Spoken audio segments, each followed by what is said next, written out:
Hey guys, why are homes so freaking expensive now?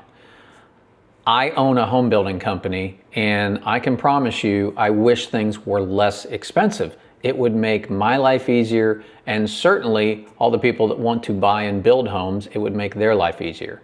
So I'm going to talk a little bit about how we got here, what's happened with construction cost, and why homes are so expensive to build.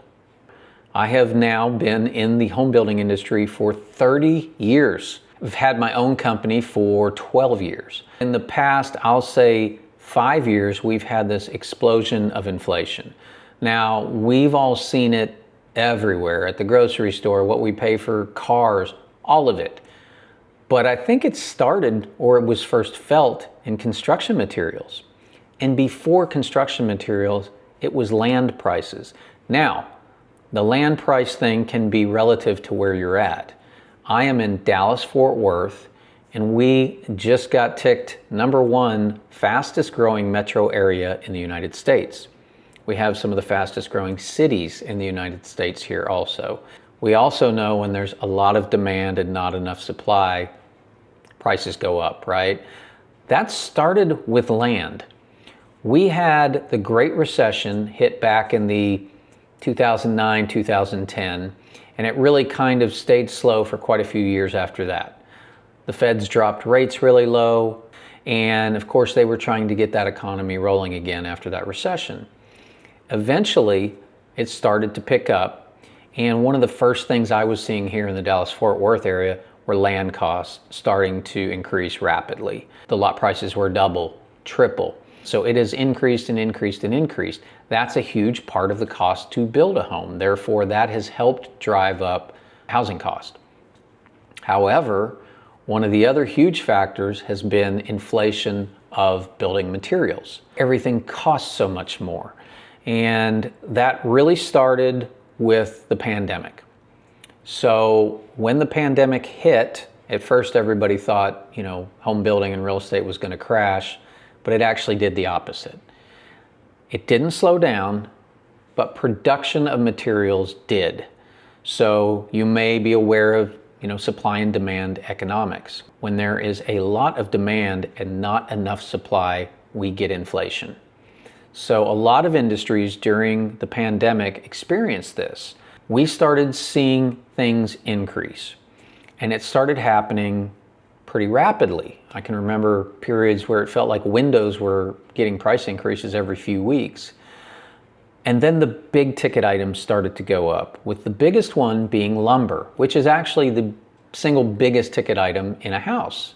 And we had plenty of demand, but plants across the country started shutting down or going down to, half production, things like this. And because lumber is a traded commodity, it shot up on the stock market, and it started shooting up at the retail yard. At one point, I calculated our average framing package, which includes everything, all the lumber, the engineered lumber, the siding, whatever may go into a house to frame it, to side it, overhangs, all that. I estimated it had gone up 120%. So if we had a lumber package for a house that normally was $60,000, it was now $120,000, $130,000, $140,000. That caused some people to not start homes they were building. It caused problems with others that were in mid-build. We all knew it would come down, but we also knew it was never going to come back down to what it was in what I like to now call the before times, before the pandemic hit. And sure enough, it didn't.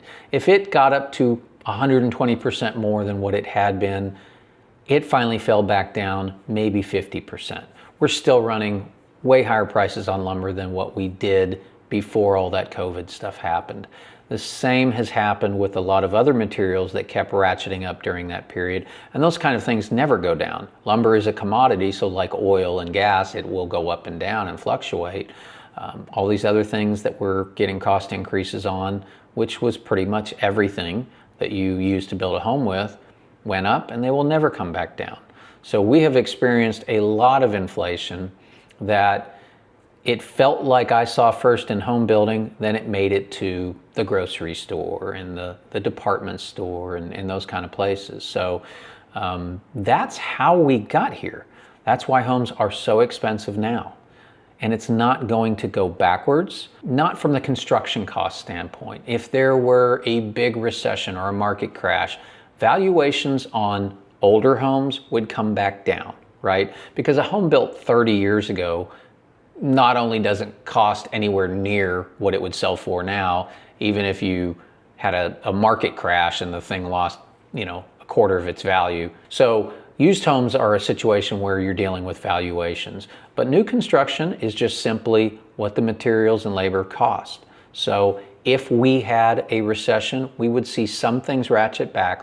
Labor cost would, reduce a little bit. You might see a reduction on a few things, but generally speaking, everything that goes into a home has inflated and is not going to go backwards. It's going to keep going up. Hopefully this video helped shed some light on why homes are so expensive now. It's not, builders just trying to gouge people. It is what they cost to build with all this inflation that we've had. So again, hope the video was helpful. If you don't mind, hit the subscribe and the like button. I'm trying to grow this channel. I appreciate it.